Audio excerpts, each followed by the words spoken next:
Morning. It's a bit snowy up here today. It's a bit cold.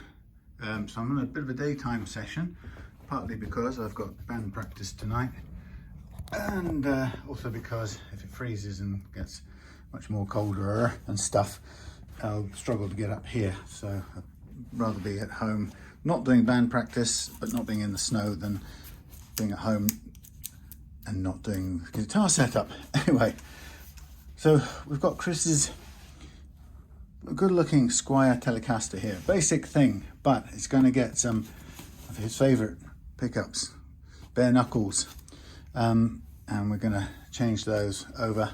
We're going to do the shielding in here if it isn't already done. We're going to wire in the new pickups. We're going to put a new jack socket in, a quality one, and we're going to set it up. So in a way, the first thing I'm going to do is get rid of this plastic nut, and we've got a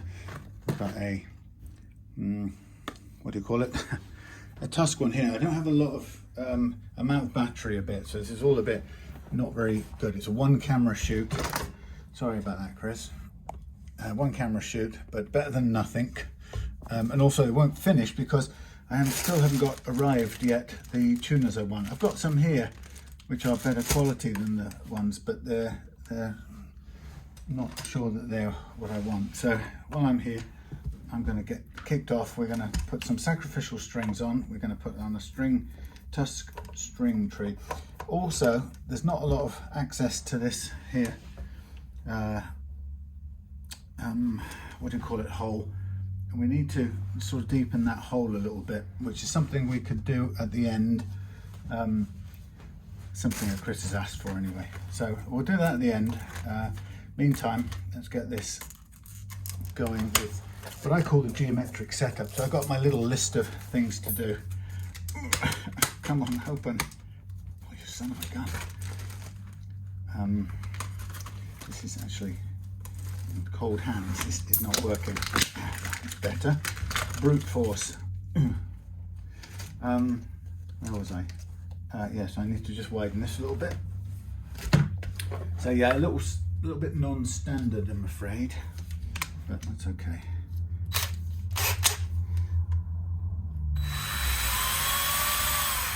Due to be delivered any minute now at home is the new belt and disc sander that I ordered. I've been needing to make some shims, and I'll sort of talk about shim making possibly in another separate video, but I've had a bit of a rethink on shims for regular guitars, so I think I shall need to be equipped to make some better shims. Now, and that tied in with also needing, been handy to have a belt and disc sander for easy flattening of things, because I've got some other woodworky things I've got to do for builds. So what we have here is we have probably a flat slot, and we've got a plastic nut that's got to come out. We've also probably got, if I don't get this tangled, we have to obviously tap it out without damaging these surrounds, which is always the challenge. Some of you may have seen the other day, watched with sheer terror as I tapped one out, I cut one out with the Dremel or the Proxon cutting thing, which I've done many times, and I'm no stranger to doing. But it looks terrifying, I guess, for people who. You can see, look, that's really tight and glued in, so that's broken. You sort of expect it. Yeah, so that was kind of scary for the uninitiated, but I like to sort of try and remind people that you know, if something's scary for you to do, that's understandable, but if someone else has done it a ton of times and it's not scary for them, then it's not scary for them. So you know, it all depends, doesn't it, who you are and what you're used to. I feel entirely comfortably in control of the Proxon cutting head. Simple as that, really. So I'm just using my nut slot file just to flatten this out as much as I can. Don't really need too much working on there, but we'll then get in with the what's it called, blade, and just clear up any bits of glue left over. All right. I had to turn down my first bit of turn down work today. That might not sound like much to you guys, but it was quite a difficult thing to turn down work. But I've got enough on to keep me occupied till Christmas, really, and I could fit a bit more in, but the chap rang up locally and was hoping to get it done as he was travelling next week, so he needed it done kind of early, or ASAP, really. And I just sometimes then there's a little bit of leeway in the system. I can sort of put off somebody for somebody else, if you get what I mean. But sometimes it just doesn't feel right at all to do that. So I'm just dropping this in here, and it's actually it's a tight fit, which is okay by me. I'm just going to tap it into mid position, so we've got the same amount either side. I will take it off later and just bring in the dimensions a bit on the ends. What am I thinking of? Oh yes, sacrificial strings. So I've got some probably short strings. This came off let me just check a minute. All right, this is top loading, so that makes that a bit simpler. So they could do with a bit shorter. Let's see if these will reach, because they're in fairly good condition.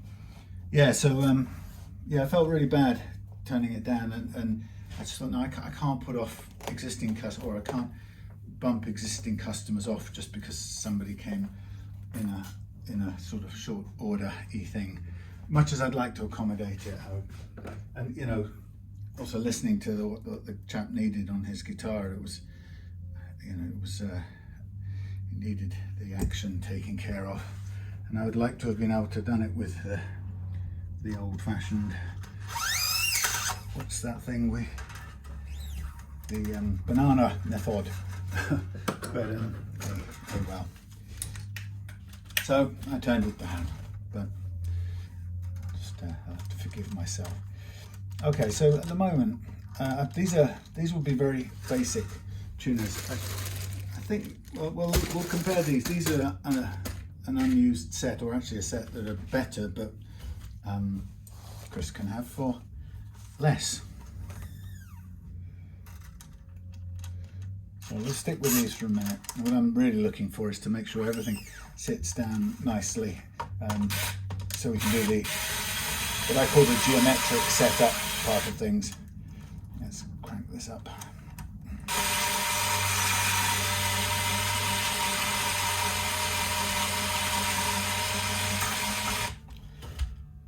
So that's not bad. It won't take much adjustment on the string first fret action, which is good, but I have to make sure that it's all seated as far down as possible. Yes, so been reviewing the last couple of days, reviewing things from a business perspective.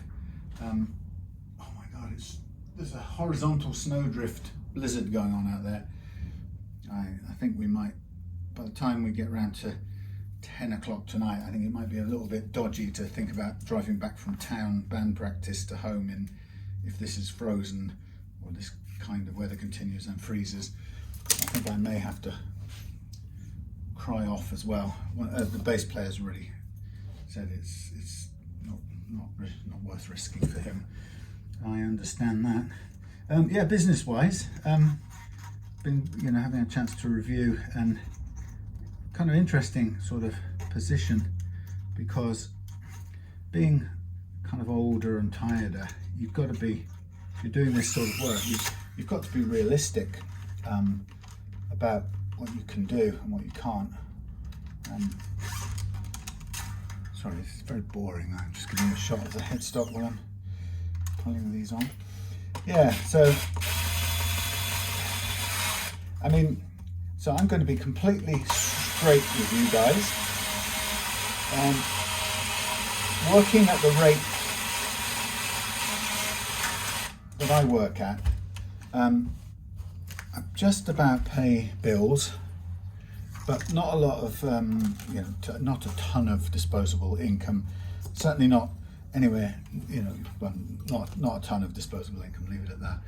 So, but, and I've said this before on record, but I'm feel very blessed in the non-religious sense, but very, very privileged and lucky and grateful to be, let me just do this bit first, to be doing something that I really enjoy almost all of the time. I mean, there are occasions when I just don't want to come up here because it's cold or something, but I'm very glad to be doing what I enjoy, and it's very rewarding most of the time, and it's especially rewarding when I can see I've made a difference to a customer's experience, and that's great.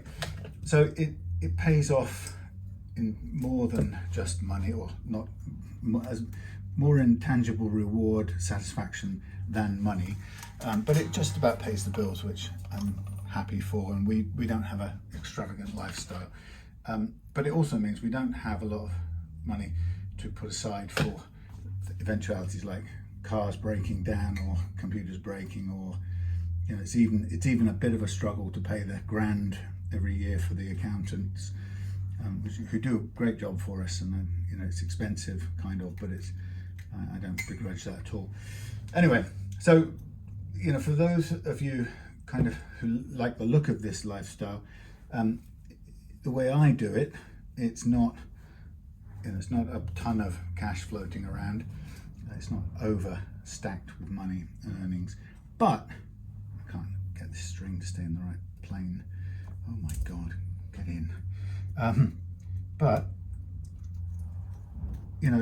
the thing I've been looking at recently is, as I get older, I don't want to be. It's not even feasible to think if I get ill health, or if my health deteriorates in any way, or I have an accident, or cancer or strokes or whatever, I don't have any, there's no leeway, there's no backup plan, and it's dependent on me doing this stuff, a mixture of me doing this at the workshop as well as me doing the markety type stuff at home. So those aren't long enough to fit, so that's a waste of my time. Sorry, I'll have to find some strings from somewhere else now. Anyway, so I think the thing to say is, if you're young and you've got tons of energy, then you could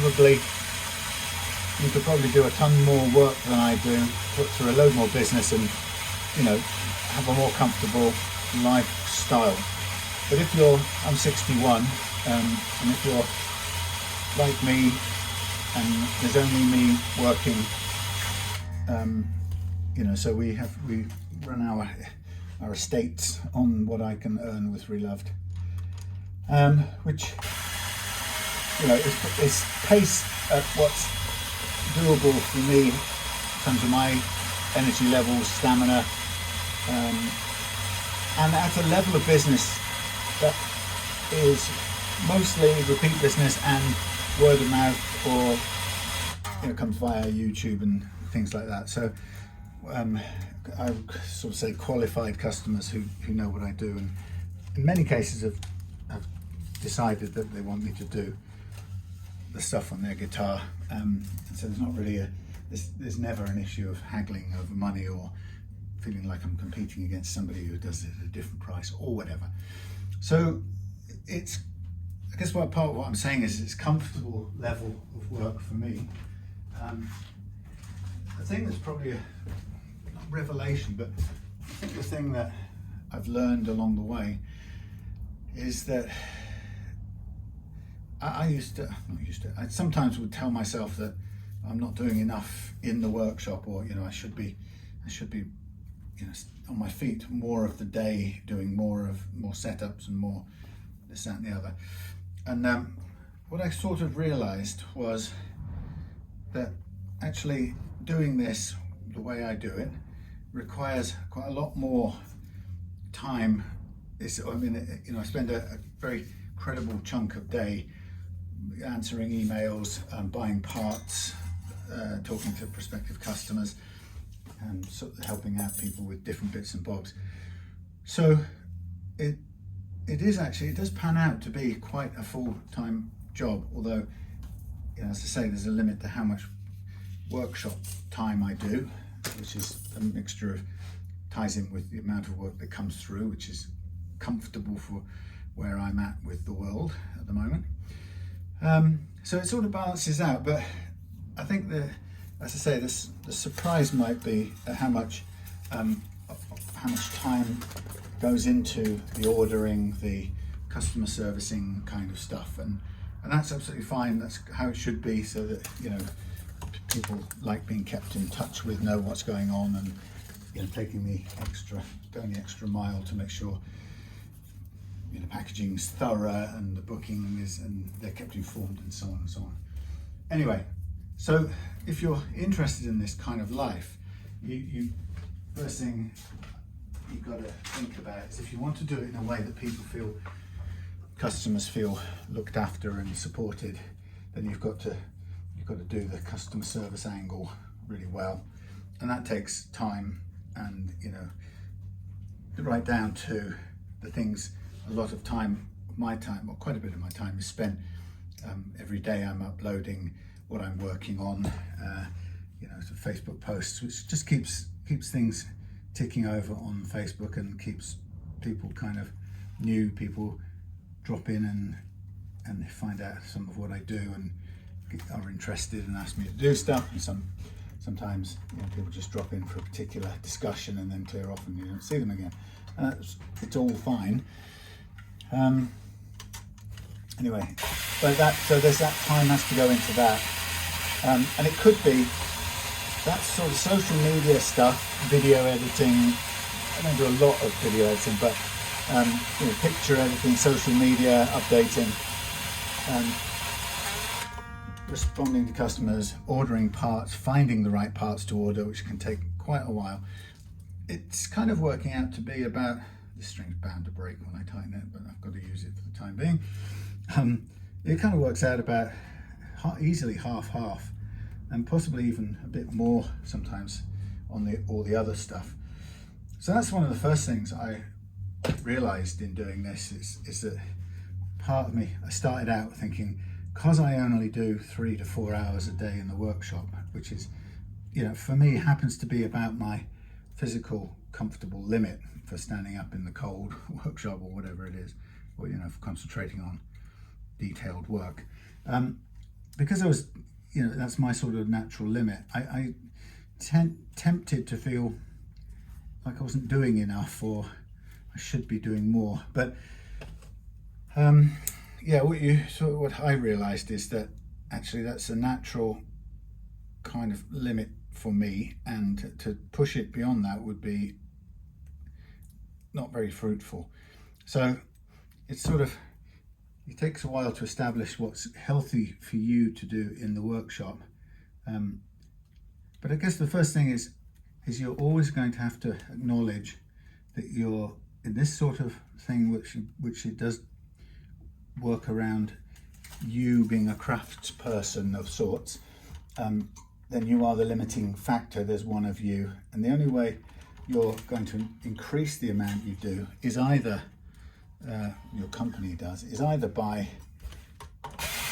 working harder and longer, which may immediately be against what's good for you, or the other kind of way is to consider getting somebody else to do more, which you know, which is a huge step up in increasing organisational stuff, responsibilities as a business, as an employer, and so on and so forth. So, and all your overheads increase massively in the act of employing someone, you know, and that someone will also have a limit to what they can comfortably do, and so on and so forth. So keeping it as a one-person undertaking, and finding out that let's say about 50% of every day is comfortably or easily 50% is spent on everything else but being in the workshop.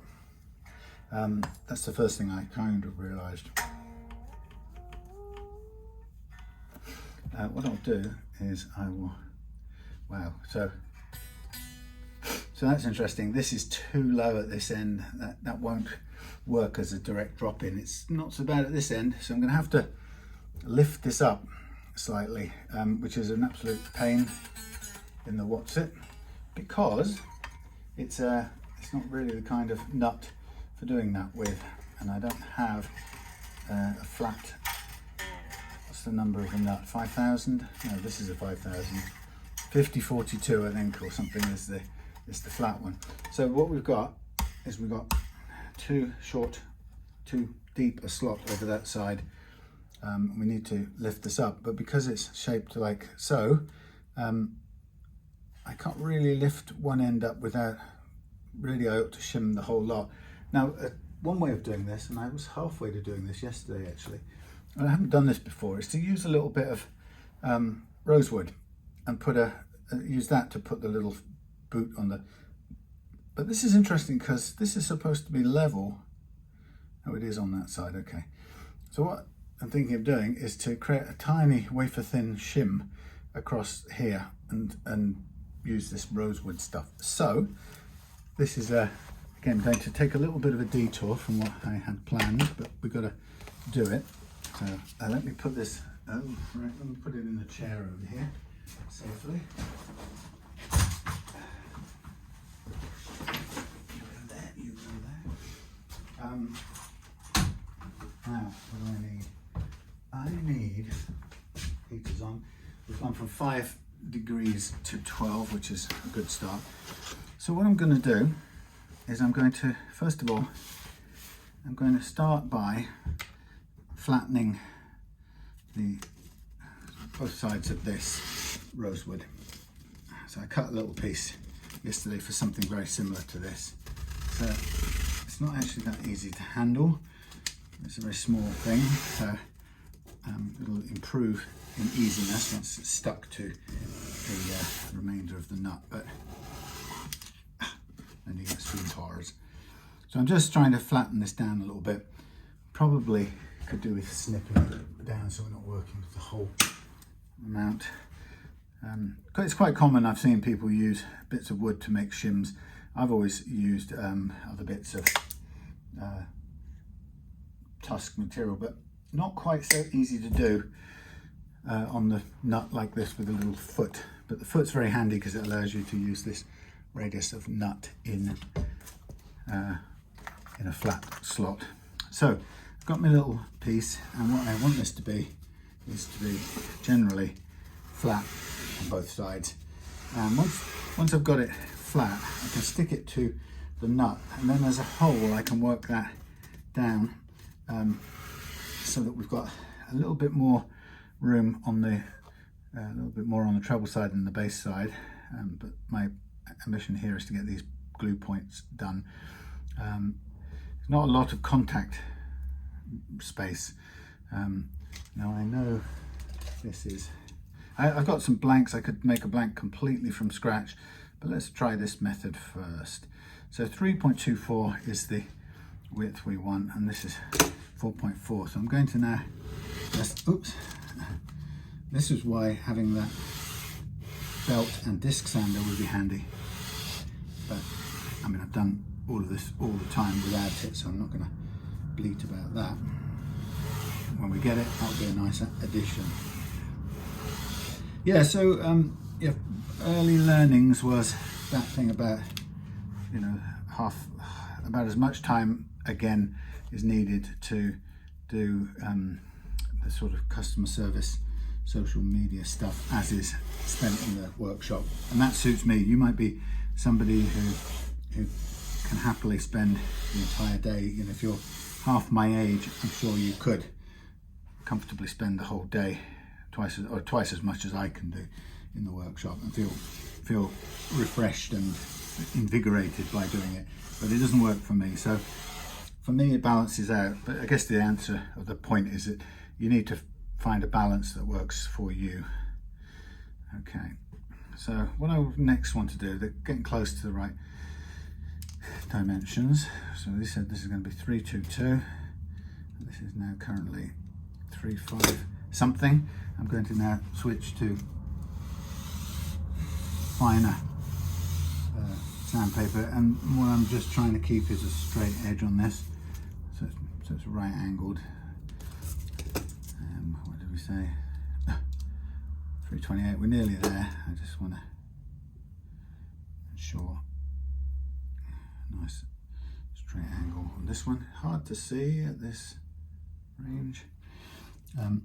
So what was the next thing I learned? I think the next big thing I learned was that, or I've learned recently in looking carefully at my record keepings and stuff, is I've learned that an absolute ton of money goes out in this business in parts and materials. I spent an absolute fortune on parts and materials. I've never done this before. This is a new one on me, so I'm enjoying this little tweak. Let's get some glue on it. Let's get some that stuff that makes it go off quickly. So yeah, so I would, it's a guess at the moment because it's not perfectly accurate, but I would say probably that at the moment, stay where I want you to stay. I would say my parts costs are half of my turnover. I mean, it's an enormous amount of money. I mean, it's a huge proportion, let's put it that way. So straight away, you know, it's a big chunk of costs taken up in parts and materials, which is quite astonishing because, you know, you see the money come in and you take the money in and then it all goes flying out in covering the costs, the parts and so on.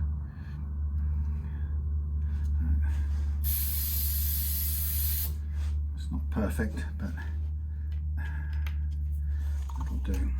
So really all I'm trying to do is build a tiny little veneer thin piece of backing under this treble side of the nut. So it's a bit of an extreme undertaking, but now I've got a larger object. So what we need to do is raise the treble side. So I'm going to continue to work this now, and I'm rocking from side to side to keep the angles as straight as possible. And I'm putting more pressure now on the base side because I want to end up with basically a wedge in favour of a bit of extra height on the treble side. So as I'm cutting it down, obviously it's way too much at the moment, we don't need all of that, but when we get down there I want to have a little bit more extra meat on the treble side. So I'm just going to snip off this excess glue. So that's quite nice and flat, so I just need to keep on doing this. If I had the belt sander I could probably do it a little more quickly, but there is something accurate about doing it by hand because it's slow enough to know you're going wrong before you go too wrong. Now I really practically need little more than a wafer thin bit down there. Hardly need any more at all than that. So I'm just going to keep on working it. We could use the little thing over there, but I think one of the belts has pretty much run out of bite, so I've probably got better purchase or better roughness off of here. Anyway, yeah, so the costs, I think you might be surprised how much your parts and materials cost. That's probably the first thing. You know, and like I say, if I look at my turnover versus profit, or you know, cleared profit, I suppose, it really does come down to you know, seeing, it's amazing to see kind of easily 50% of turnover gone in costs. which involves, you know, it runs from everything from, you know, direct materials for somebody's guitar setup. Oops, just right down to the end there. That's almost perfect. Didn't realise it. Just came right to the end in thickness. Just touched on the bare thing, the bare necessities, the bare Tusq. I'm just flattening off that edge there, which is nice. And I've got a tiny little bit of flattening to do on this end here, which I will attempt to do thusly.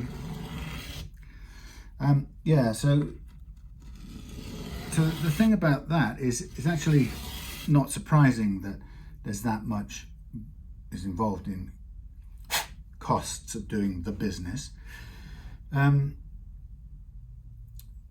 But what it, rather than be sort of terrified by it and horrified how much goes in running and doing the work, what's really interesting is to realise that there is an awful lot of scope in there for reducing costs, which of course is what every business that's ever traded understands. You know, that if you want to be more profitable, the first thing you've got to do, or the fastest way to do it, is by reducing your costs. Makes sense, and it's, you know, I've said this before in videos, but it's actually far better to reduce your costs to increase profitability than it is to go and find more business, because the business comes at a cost, obviously. And oh, I like that. That's a nice, neat little way of doing things. I haven't done that before. Let's see where this stands, because as long as this sits in nice and comfy and tight, I can then take down the action to where it needs to be. It's probably a little bit excessive on that height there, but I can live with that for now. If it works, I'd rather live with it and cut down than try and sand down anymore. Well, I say that, actually. Do you know what? I say that, but I'm going to change my mind right away. It's going good though. I just don't need quite that much lift on the treble end. So if I gently lift that out, and then we find ourselves a couple more things to scrape with. See there, like that, or even like that.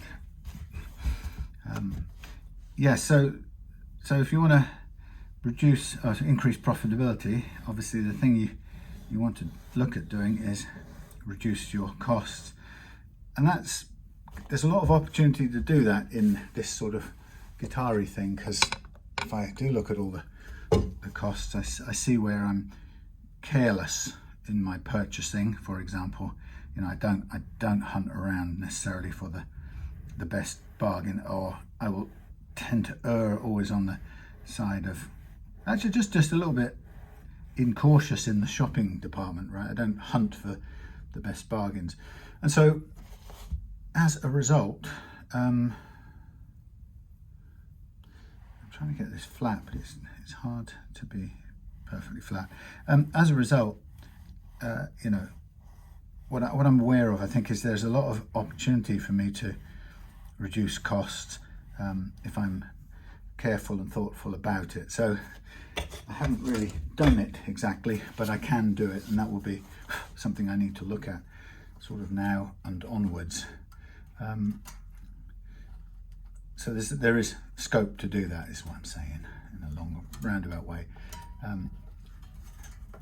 But on, you know, strictly on the basis that any business will know that reducing your costs is the fastest way to quick increase in profitability. Now, obviously, you can hear straight away there's a warning in that, or an alarm bell, which basically says, you know, another fast way to ruining your service is to cut your skimp on your costs, and, you know, like,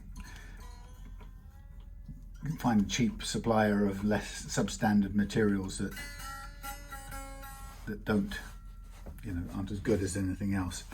So while I'm at it here, by the way, what I'm going to do is I'm going to mark up these frets. Should have done it before I tightened up the strings, but let's mark up the frets a bit. ready for leveling. Yeah, so that's something I'm going to need to do. And the other thing I guess I need to do,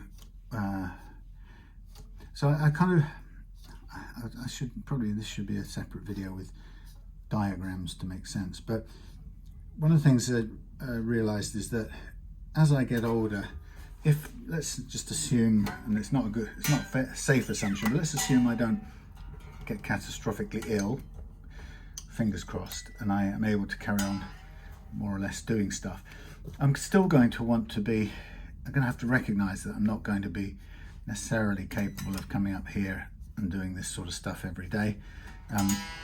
But it would be a shame not to be able to still be productive. So the thing I need to think about doing in this next few years is setting it up in such a way that over the next 10 years, what I earn from reload guitars can become, shift over from being predominantly hands-on workshop based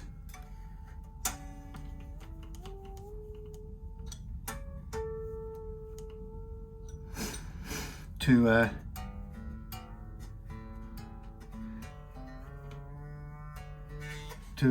selling, other products that I can sell without being in the workshop.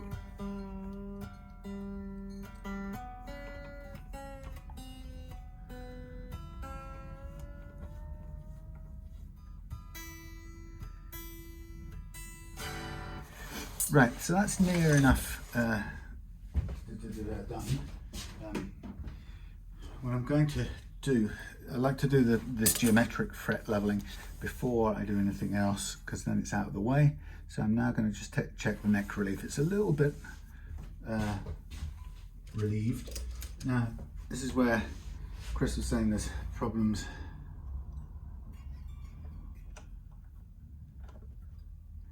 We're a bit relieved. We need to tighten it up a bit. So there's never much room with the strings in the way. So the first thing you've got to do, if you want to adjust the relief on a guitar like this, is probably just move those two center strings out of the way, and then you can get a bit of turning leverage on the key. This one is difficult to get in. It's not the end of the world. They're all a little bit difficult to access, and I think we can just even it out a bit, or make the access a bit even. But once you get a bit of a turn, then the next problem you've got is getting the key out. It's never easy to do that either. So I'm going to overdo it a little bit and see if I can just flatten that out a tiny bit more. And so having done that, it really doesn't want to come out without a lot of wiggle. Never easy. So let's check the relief on this load. It's very flat now, probably too flat.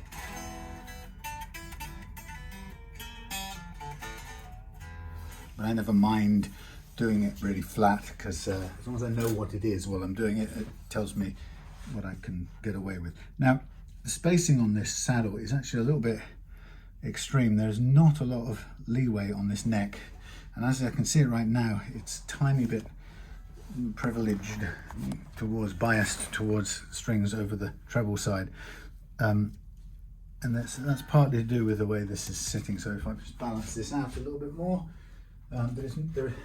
it's not a lot of leeway down here.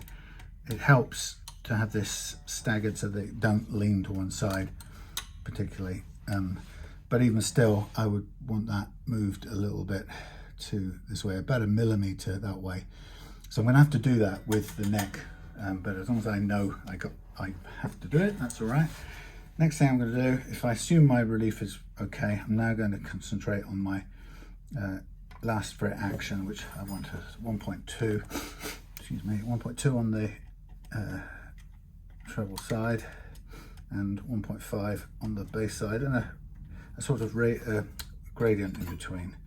So I'd sort of go 1.25 as my target, since it's marked up there on this little string height guide. So there's 1.25, that's it. Now a bit higher over there, so we take that down, and we want fractionally over 1.25, but not much. Yeah, so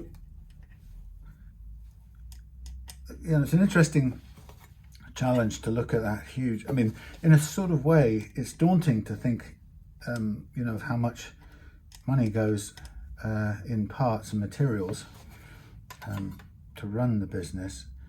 But it's also, on another way, it's quite liberating or exciting in that, in a way, the more is spent there, the more scope there is for looking at ways to reduce the costs. And also that ties in with the thing about, as I was saying, about over the years, perhaps trying to phase out the amount of workshop work that I have to do for the business, and maybe cross it over into intellectual property or products like the golden banana pack and or any other things I can productively do. So, and that just means that a smart move would be to try and reduce the amount of physical standing up in the workshop work I have to do, because it's just being realistic, really. So that's, I don't know the answer to that just yet, but it's part of my kind of plan when thinking of what I need to do. It feels like I need to kind of plan stuff with that in mind. That's all I know. So, how do I set it up? And of course, when I look at it, I'm particularly poor at advertising things like the golden banana pack.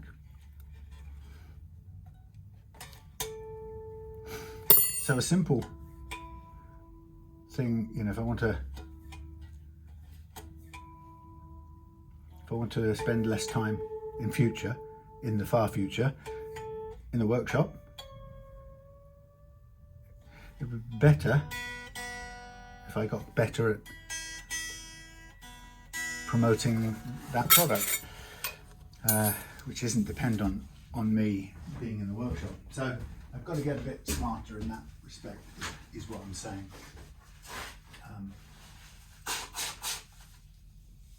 Okay, so now amongst that chitty chat chinwag, I've got myself the setup where I want it, and now it's time to do the fret leveling.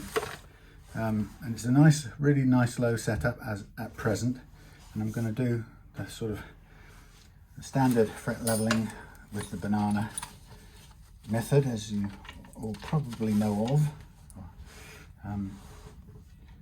for which you can buy the golden banana pack, which is a US sourced U-channel truss rod, which works better as a banana leveling beam than the European sourced ones, but I also prepare them by sanding them flat in the relaxed state. They don't come completely flat by default. They tend to have a little bit of a relief in them from the get-go, so I sand it flat and then prepare it with some tape to protect the bar, and also load it with 400 grit, and also supply all the bits that you need to do this job that I'm just about to do now.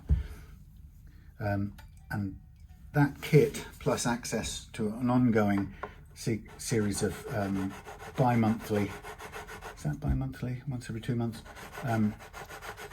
Zoom Q&A sessions where we can get into as much detail about this method as you like. And actually getting into a lot of detail is a very important thing to do to get this method to work for you. And a lot of people who do like to get into that amount of detail in those Zoom Q&A type things, to an outsider it might seem just impossibly nerdy, but to somebody in those sessions who's wanting to use this method in their business or on all their guitars, and they really want to understand how it works, it's invaluable. So that's, in a way, that's a big part of the value of that pack, which for the kit and the access to the Zoom one-to-ones is 80 quid plus 80 quid plus postage in the UK, which is in the UK currently £7.50.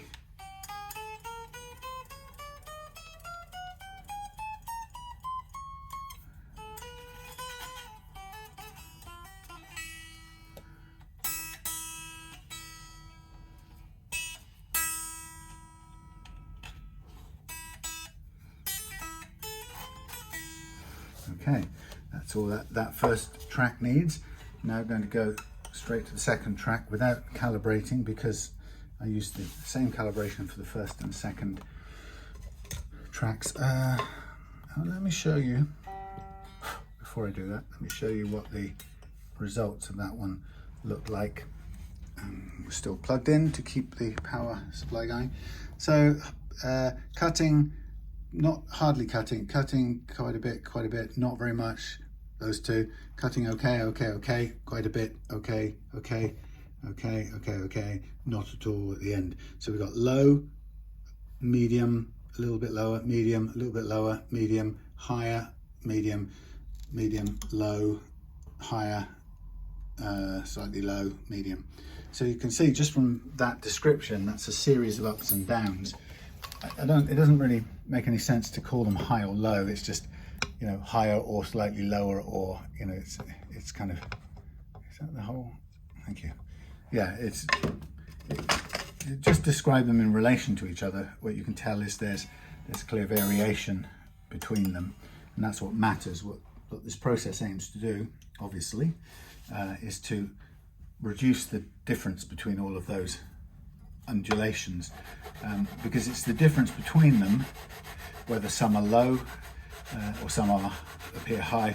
It's the important bit. It's the difference between them that causes the playing problems, the buzzing or the choking or the squelching or the zizzing or the fret slap, and that's the important bit.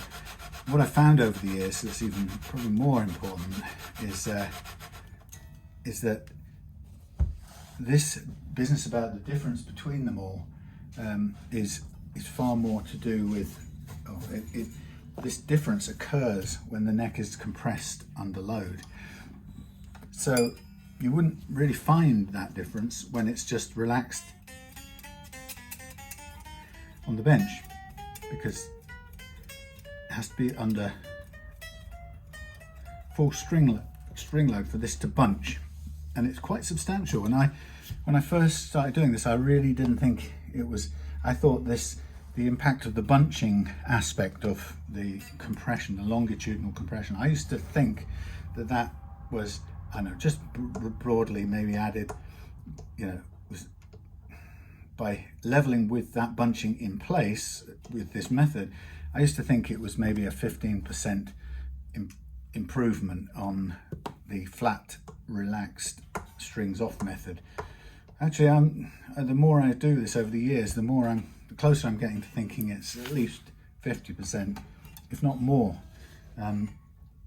which explains why I've often had guitars that have been leveled by people using the standard or the traditional method, and I, you know, do them with the neck loaded in this fashion.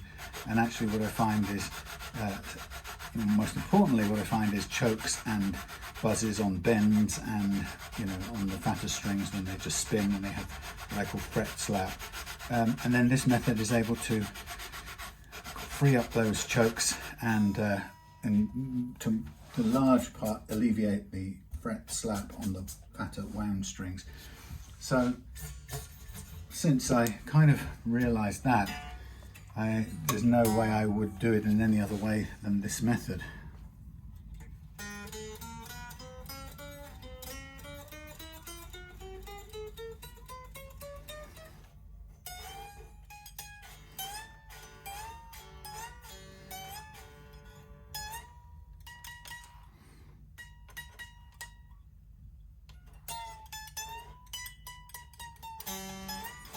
A tiny bit more at the top end, and this is where obviously the practical experience comes in, is to be able to know what needs a little bit of extra work.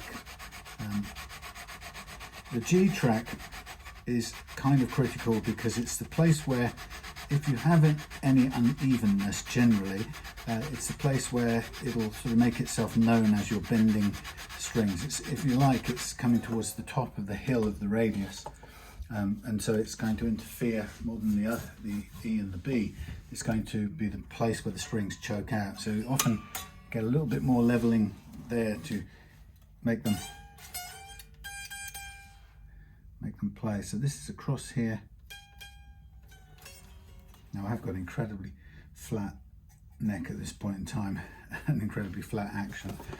Let's just double check what we're working to. There's no point doing it too low. So we're 125, 125, just under. That should be actually a little bit higher.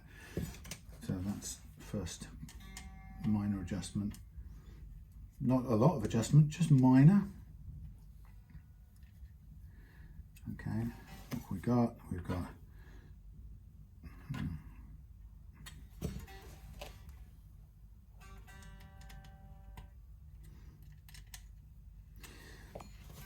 we're talking tiny little differences here.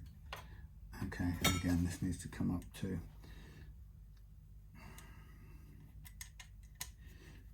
And then that one's rattling because it's not touching the thing. Okay, and that one's rattling. So it's quite tricky if these saddles don't touch, both of them don't touch the ground. Sometimes they'll quite happily hang there with one saddle free, one grub screw free, and then what happens is that it rattles and you get this buzzing which you can all too easily mistake.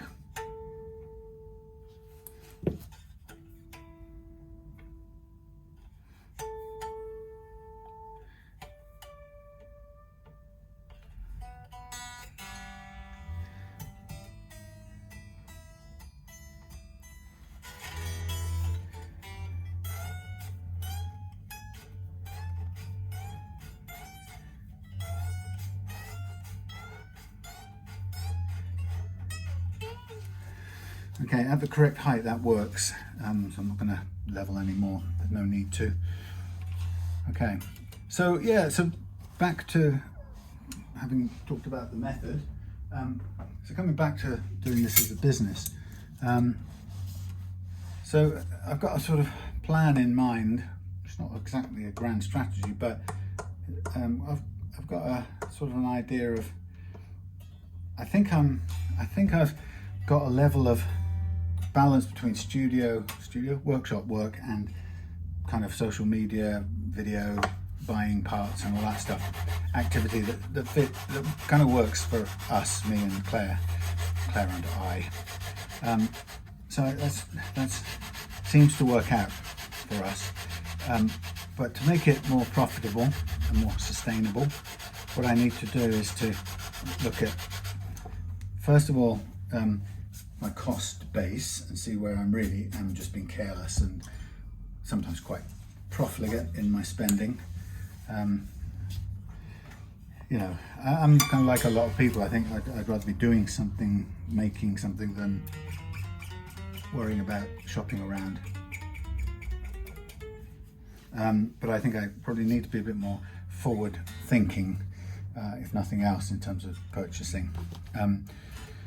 So I've got to look at that. I've also got to look at this shift from workshop hours linked to my health and labour to, if I can, more, I called it intellectual property input, or capitalising, you know, more things that I can duplicate without, you know, the ebooks and or you know, any other aspect of what I can charge for. Without me standing in the cold in the workshop. So I need to kind of have a sliding scale so that, you know, fingers crossed, if I reach 70 in fair health, we can still I can still be active as Relove Guitars, but I don't necessarily have to be doing so much, or I don't have to increase workshop time. Or I could have the option to reduce it if necessary. I'm not saying I want to, but just if necessary. So that's a sort of, and that's the thing I think you can't really know until you've been doing it quite some time. Unless you're smarter than me, in which case you'd probably realise that a lot quicker and make sensible changes a lot sooner. But anyway, so I think the thing you can't do, I saw somebody advertising a train to be a luthier, make a living from do you like guitars? Do you like setting them up? Join this online, luthier training program for $47, $97, whatever it was. And one of the first you've probably seen this one, if you're interested in it, you've probably seen it. And one of the first kind of parts, or the first impression it gives you from the marketing is, you can earn, what was it, something like $150 for as little as an hour's work. Now, I know business is about getting as much money as you can. Smart business would be getting as much money as you can for as little kind of manual effort outlay as possible. I mean, whilst delivering a great product, sure. But something about that thing of starting your pitch with an invitation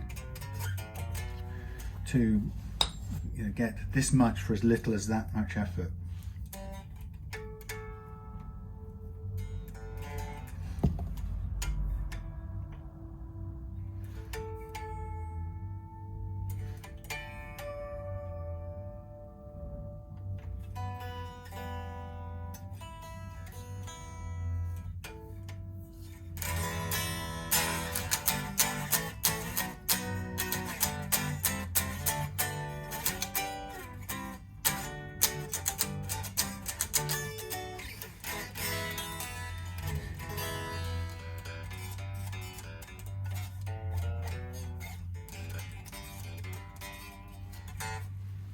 Now, if we have too little relief in, which I think we have now, if we have too little relief, then what's going to happen is that you get a little bit of more buzz back in here because you haven't got enough room for the strings to move.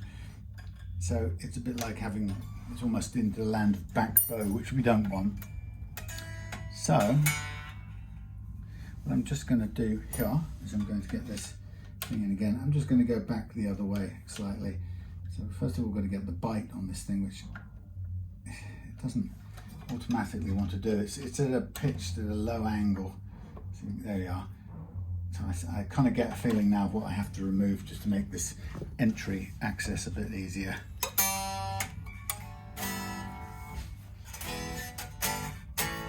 Feels better. Okay, so that's done. I'm happy with the leveling. So we're on to the next bit of this in our one camera shoot. I'm so sorry. I was sort of half in mind to work from home today while it was snowing because it was quite heavy earlier on, and I took the risk of coming up.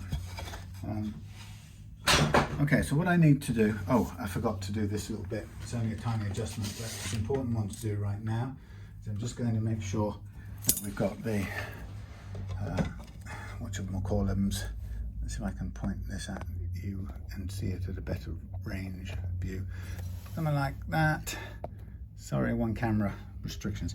Okay, so I'm going to just double check my first fret actions and just tweak them here.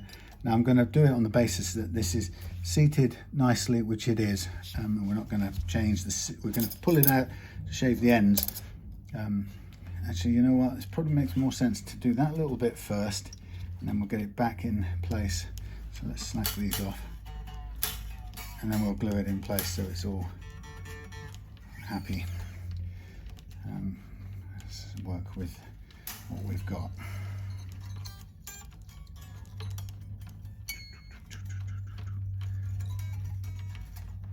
Right, off you go.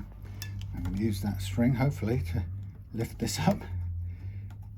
Okay, so we have a length issue here, which I need to just take down on that standing thing over there. So what I'm going to do is I'm going to just reset that to 0.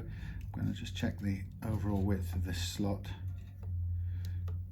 We've got 42.17. I'm going to just lock that there and just check this, and yeah, we're okay. So I'm just going to make a noise over here out of the shot while I round this off.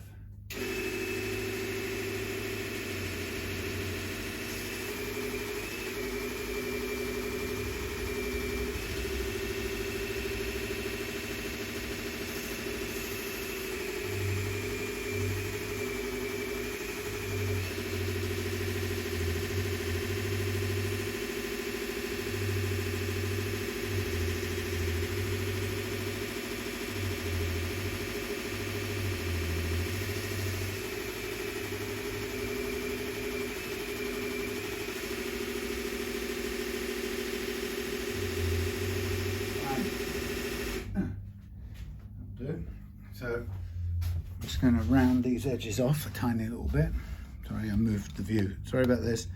I just messed everything up. I'm just going to round off these edges a tiny little bit so we don't have any sharp points. And the same on this end.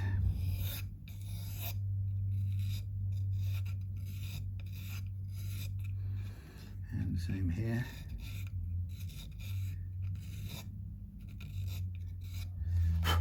Okay. So the thing I ought to do at this point is I have to trust. I can't take any more off because I know it's at the limit.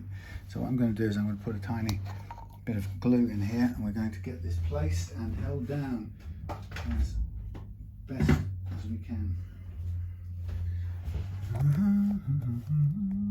Something like that. Sorry, I'm so bad at focusing on what I should be pointing at. So this stuff in here is starting to get a little bit thick and gooey, and it's okay in some respects, but we might need to reconsider and use a fresh pot any minute now. So in we go with this thing here. We line that all up in there, drop those in there, drop that down in there, get those on there, and get it across into position before it sets. Oh, very, very difficult to do. That's the worst bit of the whole process as far as I'm concerned, is dropping it in and getting it in place. That looks about right.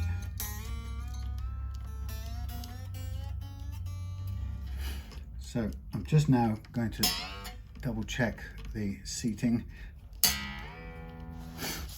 We're not at pitch particularly, but we're sort of, just check everything's sat in. That's nice with that extra, that's a good move, that extra bit of rosewood. It's a good fit. So what I'm going to do is I'm going to start with this one here. And I'm just going to do two things really. I'm going to slightly widen the slot, and I'm going to push it, tilting backwards, and then I'm going to lower the slot a tiny bit in doing so, but it's very small amount. Real precision tweaking more than anything. It was interesting listening to Rick Beato interviewing Yngwie Malmsteen yesterday. I don't know if it was a recent one, but it was, I hadn't seen it before. I first of all watched his with Dave Gilmour. I wasn't, Rick Beato has done some fantastic interviews, and his one with Brian May was one of the best ones I've seen. But with Brian, but I don't think I don't quite think he did as well with Dave Gilmour for some reason. Anyway, but after the Gilmour one, I watched the Yngwie Malmsteen one. That's good. So hardly any adjustment needed here. Watched the Yngwie Malmsteen, and Yngwie was saying how in his book high action was critical. It was the only way. It was vital for tone and this, that, and the other. Because they had a little bit of a discussion about string gauges, and he sort of poo-pooed this idea that somehow eighths were not good for tone and so on and so on. So he was quite sort of pragmatic in his dismissal of those arguments, but he very much sort of stuck with the, see, I think these are spot on, very much stuck with the, yeah they are, stuck with the, or went on the on the side of, you need a high action for your strings to work and for it to sound like anything. So not sure I agree with that, but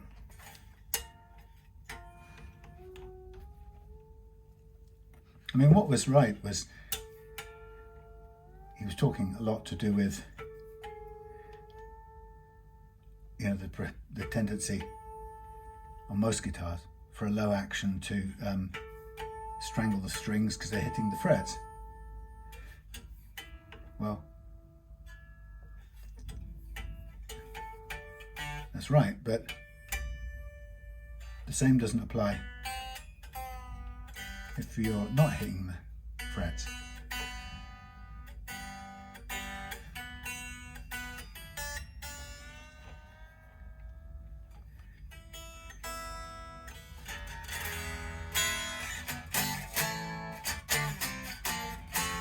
Perfect.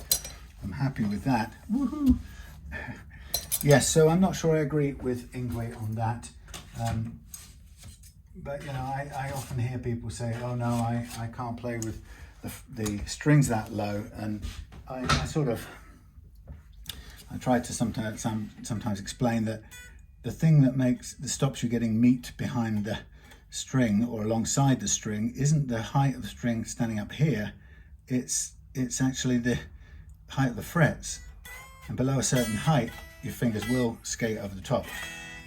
And so it's not really to do with that thing of digging in hasn't got to do with the actual height of the action. That's, you're not really pressing against the action, you're fretting the note, and then you know it's how much meat you can get alongside the note, and that's dictated by how high these things are held. It's a bit of a strange thing. Logically it doesn't bear out, but not everything's totally logical. I get that, so I won't deny it.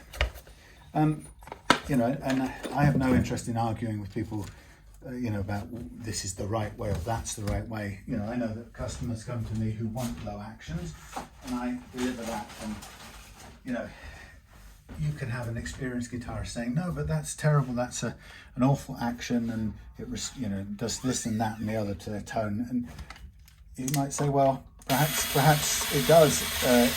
You know, I'm not even going to argue about that, but what I know is that the customer wants that on the day, and if that makes them happy and they like the way it plays after that, then that's what I'm going to give them. And other people can be specialists in, I don't know, giving them high actions, Ingwe Malmsteen actions. That's fine too. There's a place for, you know, all needs to be catered for.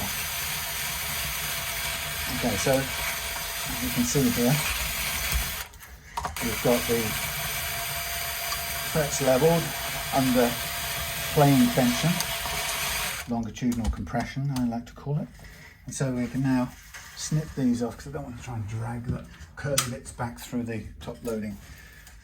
It's interesting that the bridge they've chosen on here has through holes in it, as if it could be used, well, so that it could be used on a through strung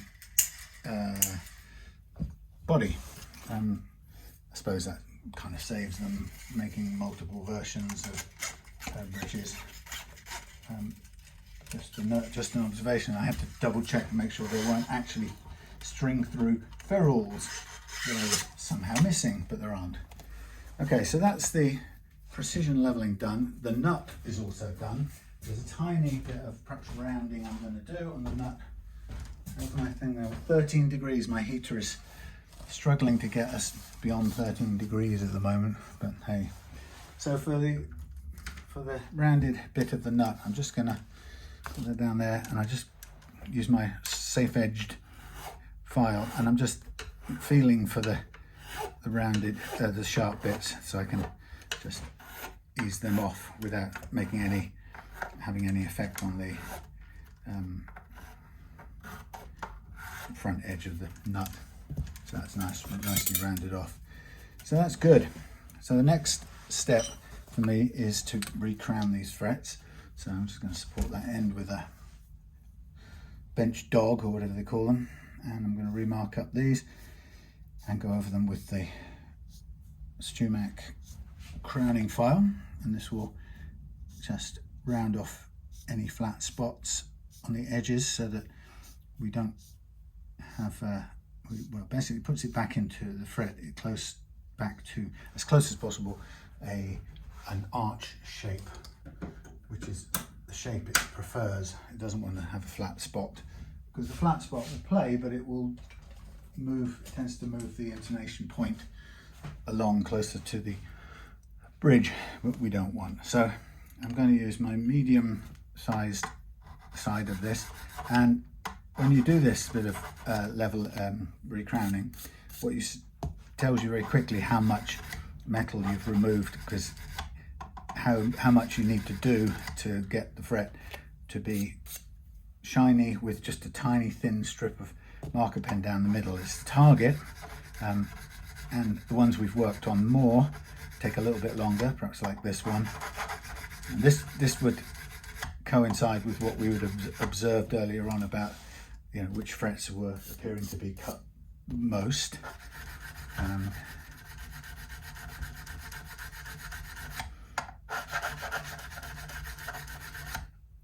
so these two were quite high, this one is fairly low, relatively. So it's a fairly straightforward process, this. It's only in certain situations where you've taken a lot of metal off that you have to work this really hard. Also, this, below a certain height, the frets don't really, they're not easy to recrown if they're really flattened. So very worn frets, which you've then leveled a bit further, which takes a little bit more off them, obviously. You can't level them without removing some metal. Then can leave you with frets that are so low that they're difficult, or if not impossible, to recrown this way. And when you're at that place, you really do need to be thinking, should I have, you know, recommended a refret on this? Because there's a natural point at which you will struggle to do a good precision fret level, even while this method here is the least greedy in terms of fret metal, because we're in control of it. We can play the strings and stop immediately when we've got the desired result.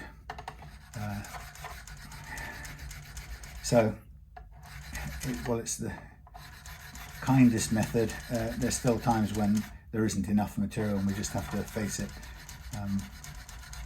because all the fret leveling ultimately is about removing some material to achieve a kind of as much balance between all the frets, the relative levelness between all the frets on the fretboard as possible.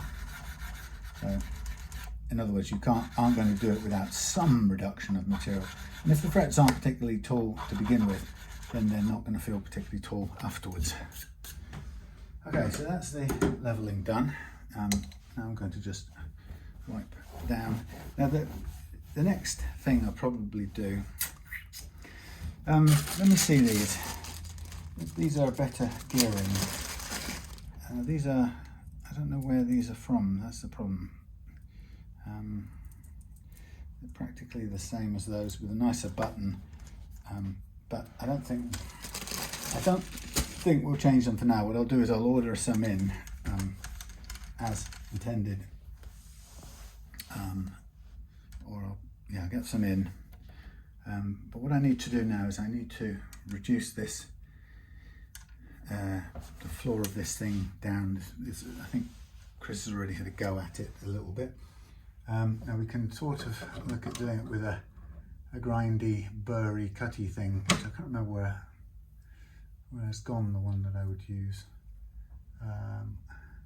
I mean, a Dremel sanding drum is also a perfectly usable thing. There's that one, it's already fitted. Let's use that one. Already fitted. Plug in? Yes. Let's use that one.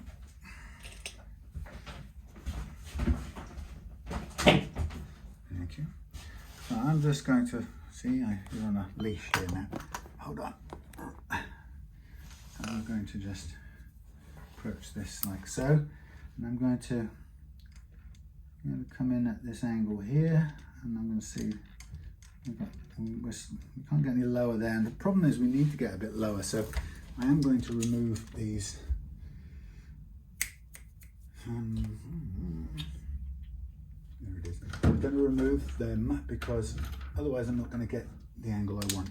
So the next stage, by the way, after this is going to be changing the pickups over. So that's the next bit. Come on, You go over there. You go over there. You go over there.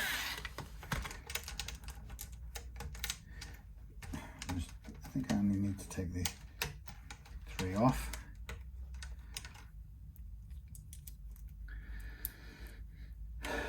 Let's just see. No, not that bit, this bit. When they're gone, that's going to be a straight line. I'll take that out as well.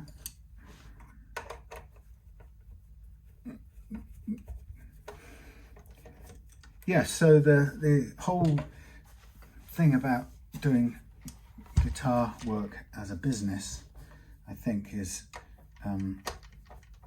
you know, that's some of the issues that I've come to pay close attention to,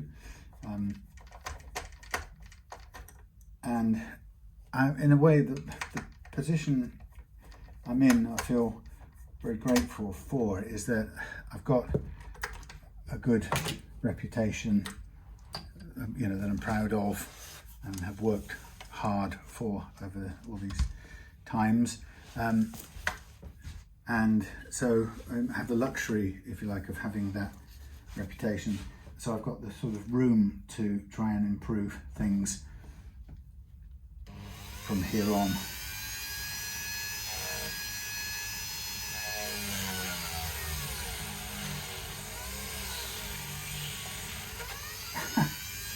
Okay. Why, I thank you. That's always the problem with these darn things.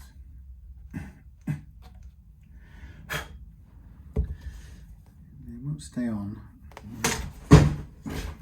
No matter what you do, I don't think I can get it to stay on. Let's see if I can expand this at all. Sometimes just putting a new one on helps, but yeah, so yeah, I feel privileged to be in that position to be able to keep on doing this and make some changes that might suit me better.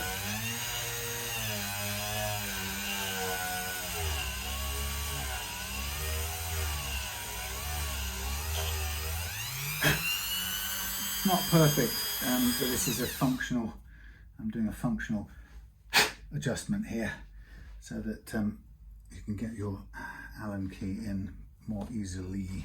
I can come this way a little bit too.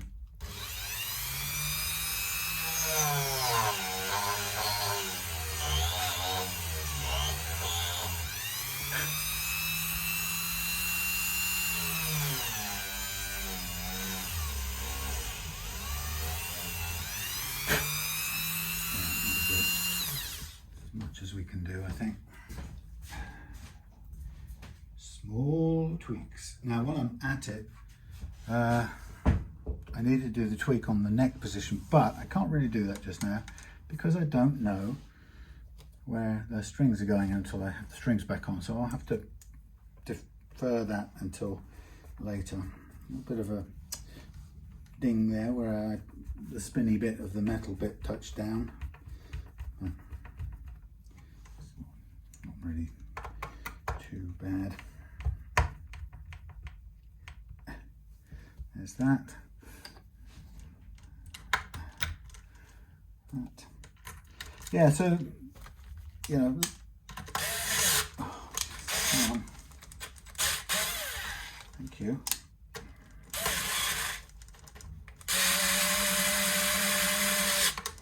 Yeah, so I'm in that position now where I carry on doing what I'm doing, but also I think a bit. So the first couple of things I'm going to do are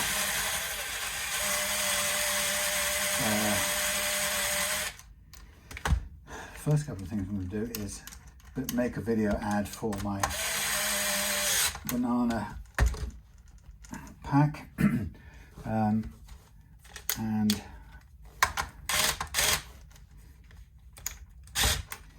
then also what I also want to do is update my Patreon thing, because I've got quite a lot of people who've tried to support me over the years, but I don't have a Patreon set up. And partly that was always because I didn't really feel that it was appropriate. Now, by that I don't mean, you might say, well, God, you want to turn down the opportunity for people to support you, and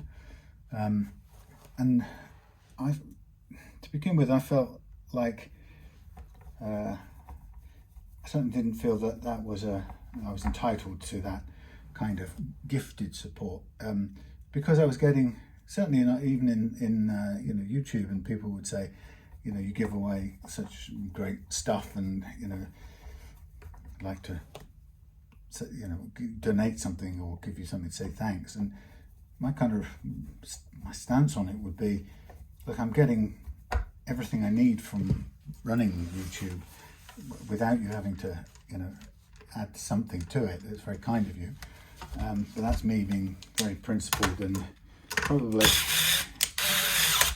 silly, because who couldn't use a bit of extra income, right? So anyway, so I put that off for a long time, but I think in the switch over, or thinking about switching over from getting paid directly for things I do working in the workshop, to switching it over to some products that I can continue to sell when I'm not, or if I can't be in the workshop, means I need to be a bit smarter about that, and to offer levels like in Patreon, actually get it going for once. I never did. So get Patreon set up and going, and then be able to offer people value for, if they want to support me, they can get some value back, instead of just thinking of donating a coffee or whatever that system is. You know what I'm saying? Anyway, so give some value back. And one of the things I can do is, I'm thinking of a variety of things. I've already kind of planned this all out, just haven't implemented it. But one of the things is to offer some access to more exclusive videos, and to make more videos focused on specific things. So for example, one entirely on just right up in detail on nuts, and one right up in detail on truss rod adjustments, and those kinds of highly detailed things that I might not sort of stop and make separately on the average day. And so make those available as an extra layer of content for people who could use them, and then have some participatory levels too, where people can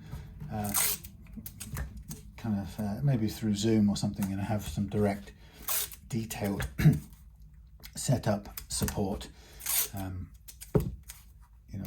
looking at particular issues of the setup. And then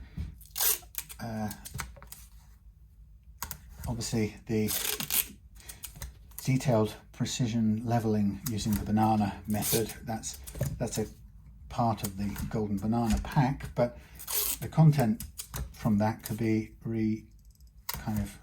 could be made available. I can make it available to certain Patreon level to be able to watch those things, but also have a level where people can focus on their specific issue, and have it much more directed to them, and so on. So I just have to probably the Christmas break is a really good time to do that, and I can just get away from the sprouts now and then, and just move that forward a little bit. So I'm looking forward to that. But I have to do it with that thing in mind that says, look, you need to maximize what you can earn, instead of standing, not just by standing in the workshop doing the setup work. So I think everybody has to face, anyone doing this kind of work has to look at that sort of equation, because even if you did setups all day long, and even if let's say I did twice as many setups per week as I do now, because of the cost of acquisition and the parts used, and the consumables and stuff, it certainly wouldn't equal twice the profitability. It would be, you you might get actually, sorry, twice the turnover. It would only increase the profitability at the rate that it's currently profitable, which when you take out all of the materials and stuff isn't as vast as you think, or as it suggests. Anyway, so the point I'm getting at is smarter thinking would be to so I'm just getting down my pre-cut masking tape. Sorry about this, terrible. Yeah, the smart money will then be on probably thinking about ways of yeah, kind of making not passive incomes, but you know, that sort of make it more scalable so there is some other income. I've already got that with, you know, to some degree with ebooks, and the good thing about going in that direction is, thanks to Brexit and the physicality of stuff, it means that most of my actual workshop setup work tends to be UK, and that's fine. But you know, obviously there's a sort of finite market in the UK. But actually, what's more important to think about is that for those products and things, services that are not bound up in me being people sending me guitars and me being in the workshop, there's a potentially worldwide, more of a worldwide audience market, you know, and I had a bit more of a worldwide market for the guitar work until Brexit, and then that pretty much disappeared as soon as that happened. But as certain people like me knew it would. By the way, I'm still waiting for a just as good, strong, demonstrable, meaningful account of what's improved as a result of moving away from. And I know it's a really difficult one, because you know, people get their backs up immediately when someone like me says that, but it's not unreasonable for someone like me to want to know, you know, and people say things that are perceptual, and they, you know, and I don't doubt they mean an absolute ton to them. So they'll say, we got our country back, or something like that, and I know that they're not just parroting it. I know that it means something to them, and it translates into a feeling that's a mixture of hope and, you know, a feeling because something on a bit of paper now says something different than it did before, and for them that's good. But I still don't see any tangible things, because for me, saying, you know, we got our country back, for me hasn't turned into a tangible thing. And you know, the kind of places I honestly would have looked for to see the tangible results of that would have been things like, you know, a reduction in illegal migrants. You know, getting the country back was all about, surely, you know, at least saying, right, we're not going to, you know, we're not going to continue having loads of strangers coming across. You know, no matter what the, you know, the general arguments are for the requirements of immigration into the country, what's true and doesn't make anyone happy, by the looks of it, is illegal immigration. You know, so yeah, okay, if there's a complete, what's the word? If there's no decent system, you know, if the legal route or whatever is flawed and useless, then that should be a priority to do something about that. If the argument is strongly that we need a certain number of people to come in, then we need to make a legal method. But people are upset because that's repeatedly there's no upholding of the law, and I think that's the bit that I just genuinely don't understand, how it is the politicians themselves just don't seem to understand why this matters to people, and it's just keep on sort of repeating, you know, well, it's good for us. No, that's what, we're not arguing. Nobody's arguing that. What people are arguing is, or they're bothered about, is that why is it that the British government successively can uphold a law, let's call it contempt of court or something, and then come and hunt me down and put me in prison if I tweet something. I know it's an old hackneyed thing at the moment, but why is that so upholdable? But the law that says to come in to the UK you need to apply for a visa or a permit or whatever, or asylum, whatever these official routes are. If there aren't official routes, then priority should be making official routes, but not in the meantime just leaving all doors wide open. That's insane. And that's what I get, that a majority of people seem to think that it's nuts to do that. Anyway,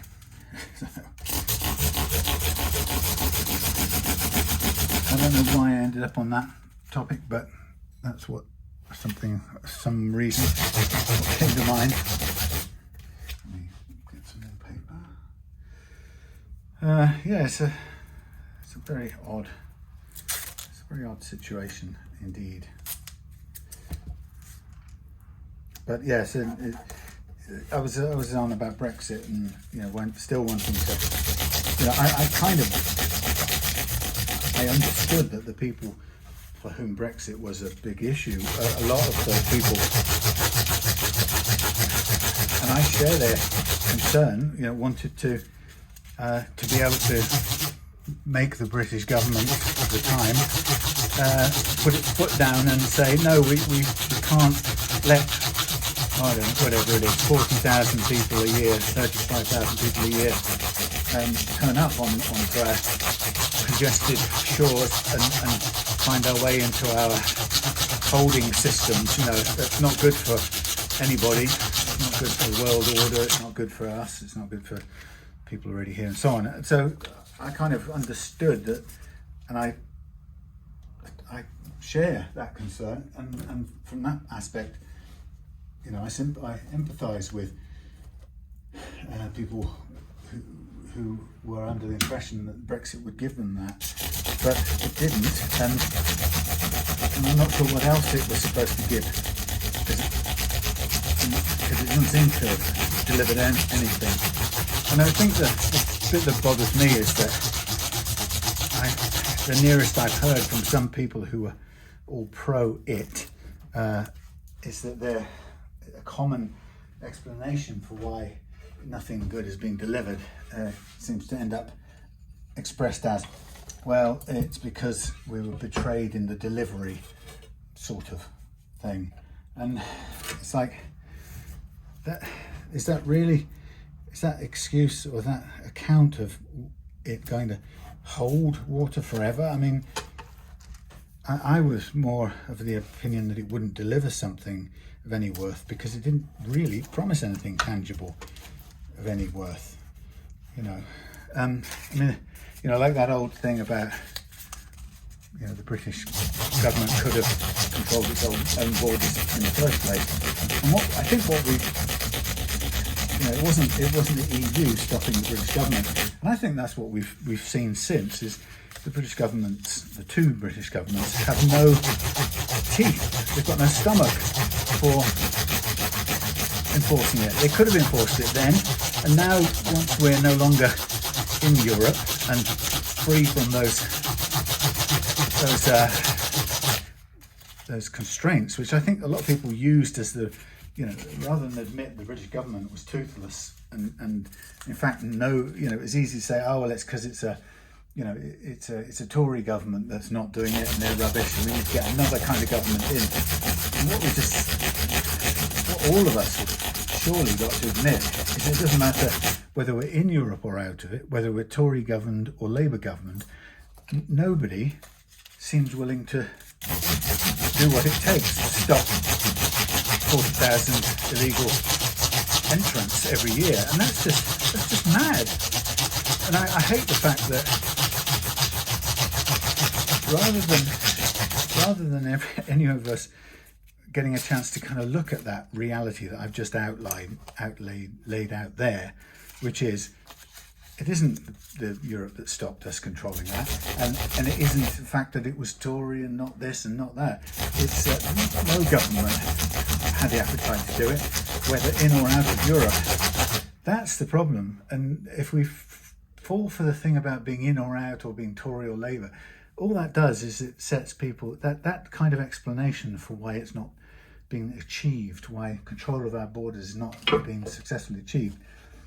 Those explanations are set to divide us. That's all it is. It's just set to create a division.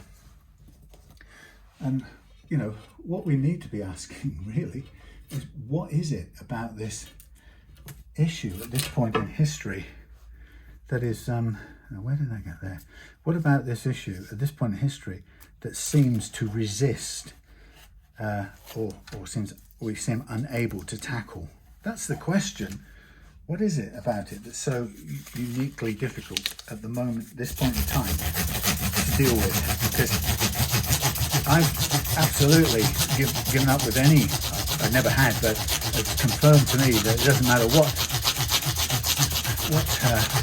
shade of government or what membership of EU we have or haven't got, you know. And I know there's still a story saying, oh, if we just only get rid of the membership of the European Court of Human Rights, you know, we would then suddenly be able to do this. I promise you, the current government, even if we weren't member of that, wouldn't do anything about it, and the previous Tory government wouldn't do anything, even if we were not banned by ECHR.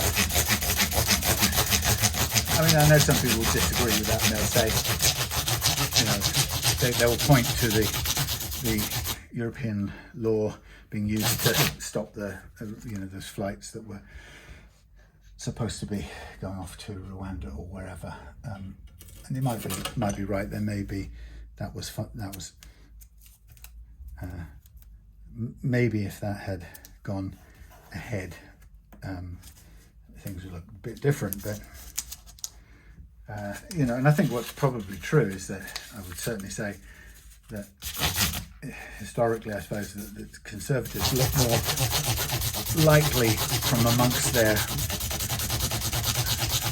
ranks to have people willing to do the unpleasantness of holding firm to removing people who, or putting, you know, laying down an ultimatum that you know, you shouldn't be here, and therefore if you come when you shouldn't be here, then you won't be able to stay here.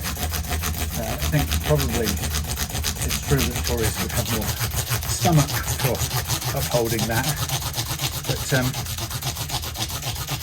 the point is, it didn't really work then, and I'm not sure it's gonna, and who's gonna make it work. But the question is why are we so? Why is Britain so? Well, why does, I suppose, any country, why do they find this such a difficult boundary to set and keep? I find that really interesting. I don't know, maybe it's because it creates all this sort of historical guilt stuff, and you know, that can be, you know, triggered and brought into. Who knows? Right, I'm just thinking time-wise and looking at my other clock watch thing, which I can't see anything. What time is it going to tell me? That's not telling me any time. Nothing's telling me. Hawaii is not telling me. Come on, Hawaii, or Highway, Wahai. Come on. Bing bong, bing bong. Bear with me. Come on. Oh, for God's sakes. A watched operating system never boils.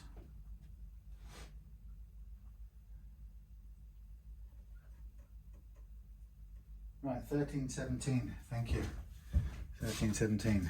Right, so I kind of just keep an eye on times, whether I'm going to go and rehearse later. Right, let's get on. How are we doing? Should be all right.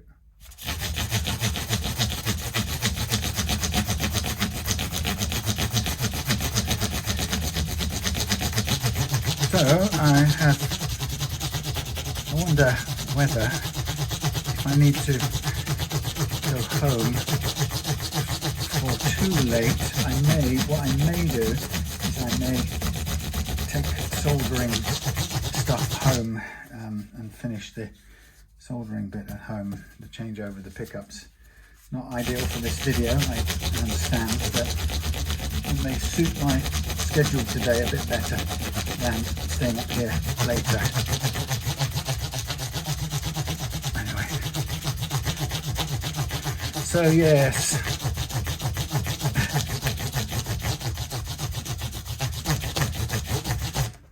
Yes, my business world shrank a bit with the Brexit decision, unfortunately.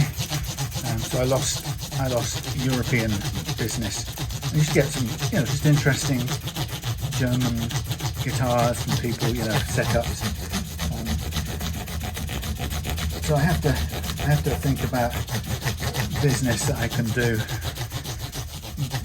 outside of those borders, but also outside of the physicality of sending a guitar, which is now no longer doable thanks to Brexit. I mean, it wasn't a huge amount of business, but it was still a market that I could speak to, and now I can't really. Although I have plenty of people in Europe and beyond who bought my ebook, and got a few people in Europe who've bought the golden banana pack, which still incurs, for some of them, incurs some charges because of our non-membership of the EU. But anyway. So the point I was making is I know, I certainly empathise or sympathise with a lot of people's concerns on immigration, illegal immigration, not immigration, illegal immigration. And I get it that a lot of people hoped, or maybe were promised, that were implied, very strongly implied, that opting for Brexit would return a degree, the sort of control that would make it possible for Britain to stop, make its own decisions to stop that entry of migrants. But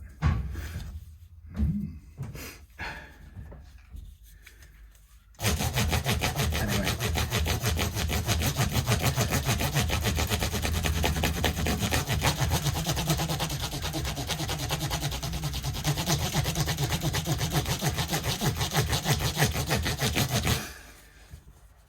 right.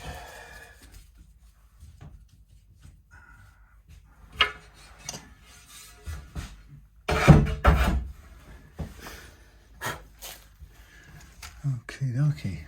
I think we'd better get most of this surface paper off.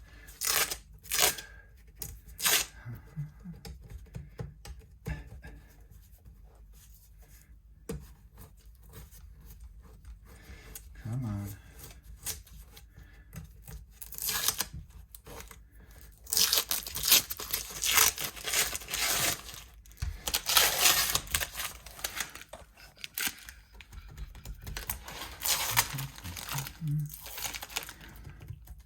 I'll leave the paper on down here to protect the finish when doing soldering.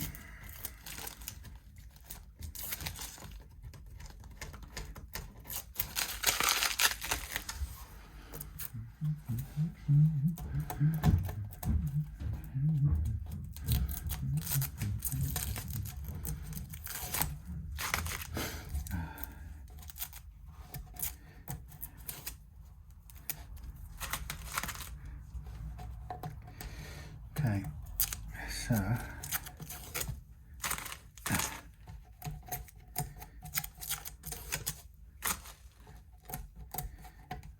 let me just think. What do we need? What strings are we going to do with this one? I've forgotten. Supplied? Possibly. Okay, so this is now leveled, recrowned, sanded and polished out. So we'd be ready to restring, followed by stretching out the strings to ensure our tuning stability, as you all know. But what we got is we're going to wait for some tuners anyway, and we're going to do the pickup switch. So I'm actually going to stop here. I'll probably continue videoing at home on a one camera thing. So I will see you a bit later on, or another evening, when I'm just going to sort this out. So I'm just going to put together a few bits and pieces I need for the soldering operation at home. So see you a bit later. That's it for now. Thanks for watching. See you in a while.